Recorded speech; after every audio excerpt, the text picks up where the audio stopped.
Everyone, Sangeeta রান্নাঘরে সবাইকে স্বাগতম জানাচ্ছি। আশা করছি আপনারা সবাই খুব ভালো আছেন। আজকে আবারও পটলের একটা দুর্দান্ত স্বাদের রেসিপি নিয়ে হাজির হয়েছি। পটল এইভাবে একবার বানিয়ে দেখুন, খেতে কিন্তু দুর্দান্ত লাগে। তাহলে কথা না বাড়িয়ে চলুন শুরু করা যাক আমার আজকের রেসিপি। আমি এখানে 5-6টা পটল নিয়ে নিয়েছি। এখন পটলের গায়ের খোসাটাকে আমি এভাবে করে ছাড়িয়ে নেব।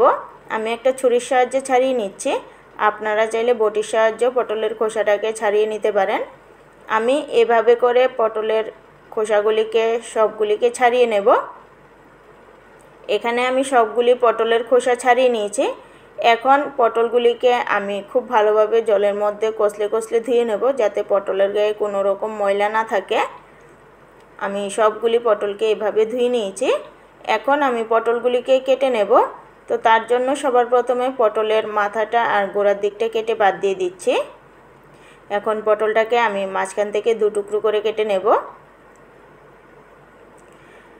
এখন পটলের ভিতরে যে বিচিটা থাকে সেই বিচিটা আমি চামচের সাহায্যে খুলে নিচ্ছি। বিচিটাকে আমি ফেলবো না, এটা পরবর্তীতে কাজে লাগাবো। এভাবে করে আমি সবগুলি পটলের দানাকে আমি বের করে নেব। এখানে আমি সবগুলি পটলের দানাকে খুলে নিয়েছি। এখানে আমি 1 বাটি পরিমাণ মসুর ডাল নিয়ে নিয়েছি। ডালটাকে আমি খুব ভালোভাবে ধুয়ে এখন এটাকে আমি 1 ঘন্টার জন্য ভিজিয়ে রেখে দেব। আর এখানে আমি পটলগুলির মধ্যে সামান্য একটু নুন আর হলুদ গুঁড়ো মেখে নেব। নুন আর হলুদটাকে খুব ভালোভাবে পটলটার গায়ে লাগিয়ে নিচ্ছি, খুব ভালোভাবে মেখে নিচ্ছি। এখন পটলটাকে আমি 5 মিনিটের মতো রেস্টে রেখে দেব। এদিকে আমি একটা বড় সাইজের আলু নিয়ে নিয়েছি। আলুটাকে এখন আমি টুকরো টুকরো করে কেটে নেব। আপনারা চাইলে ছোট আলু দিয়েও এটাকে করতে পারেন। আমি একটা বড় সাইজের আলু নিয়ে নিয়েছি। এভাবে করে আমি সবগুলি আলুকে কেটে জলের মধ্যে ভিজিয়ে রেখে দিয়েছি। আর এদিকে একটা টমেটো নিয়ে নিয়েছি। টমেটোটাকেও আমি এভাবে টুকরো করে ছোট ছোট টুকরো করে কেটে নেব। এভাবে করে আমি টমেটোগুলিকেও কেটে নিয়েছি।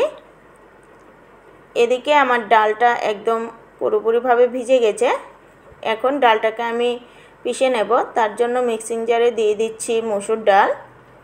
আর যে পটলের দানাগুলি আমি খুলে রেখেছিলাম সেই পটলের দানাগুলি আমি এর মধ্যে দিয়ে দিচ্ছি।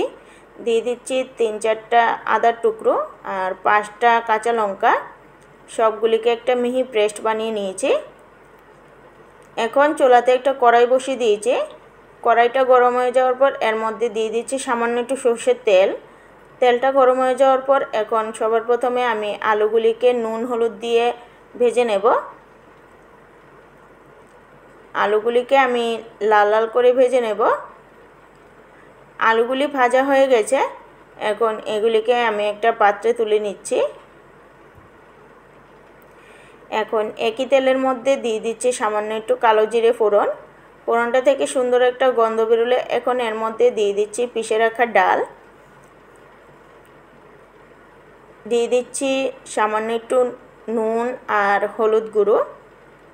এখন নুন আর হলুদটাকে খুব ভালোভাবে ডালটার সাথে মিশিয়ে নেব। এখন পুরোপুরিভাবে ডালের জলটা শুকিয়ে যাওয়া পর্যন্ত এটাকে নাড়তে থাকব। ডালের পুরটা কিন্তু একদম রেডি। দেখুন কড়াইতে কিন্তু লেগে লেগেও আসছে। এখন এটাকে আমি নামিয়ে ঠান্ডা করে নেব। ডালের পুরটা ঠান্ডা হতে হতে আমি একই মিক্সিং জারে একটা মশলার পেস্ট বানিয়ে নেব। তার জন্য মিক্সিং জারে দিয়ে দিচ্ছি কয়েক টুকরো আদা, দিয়ে দিচ্ছি 5-6টা কাঁচা লঙ্কা, দিয়ে দিচ্ছি জিরে গুঁড়ো, ধনে গুঁড়ো আর কাশ্মীরি লঙ্কার গুঁড়ো। সবগুলিকে একটা মিহি পেস্ট বানিয়ে নেব। এদিকে আমার ডালের পুরটা কিন্তু একদম ঠান্ডা হয়ে গেছে। এখন এখান থেকে অল্প অল্প করে পুর নিয়ে আমি পটলের ভেতর এভাবে হাতে চেপে চেপে দিয়ে দিচ্ছি। পুরটাকে খুব ভালোভাবে হাতের সাহায্যে চেপে চেপে এটাকে লাগাতে হবে, না হলে কিন্তু ভাজার সময় খুলে যাবে। এভাবে করে আমি সবগুলি পটলের মধ্যেই পুরটাকে ভরে নিচ্ছি। এখানে আমি সবগুলি পটলের মধ্যে পুর ভরে নিয়েছি। এখন একটা বাটির মধ্যে আমি নিয়ে নিচ্ছি 2 চামচ বেসন। এর মধ্যে দিয়ে দিচ্ছি সামান্য একটু নুন।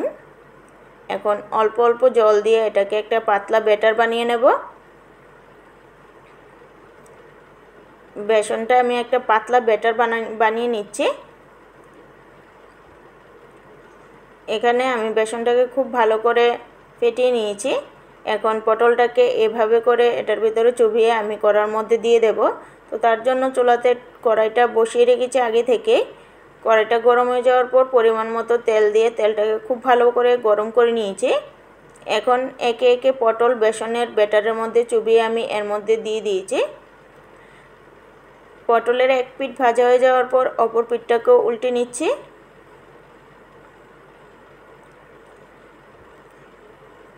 পটলগুলি একদম ভাজা হয়ে গেছে। এখন এগুলিকে আমি একটা পাত্রে তুলে নেব। এভাবে করে আমি বাকি পটলগুলিকেও ভেজে নেব। আমার এই পটলগুলিও ভাজা হয়ে গেছে। এখন এগুলিকেও আমি একটা পাত্রে তুলে নিচ্ছি। এখন একই তেলের মধ্যে দিয়ে দিচ্ছি ফোড়ন, গোটা গরম মশলা আর দিয়ে দিচ্ছি 2টো শুকনো লঙ্কা।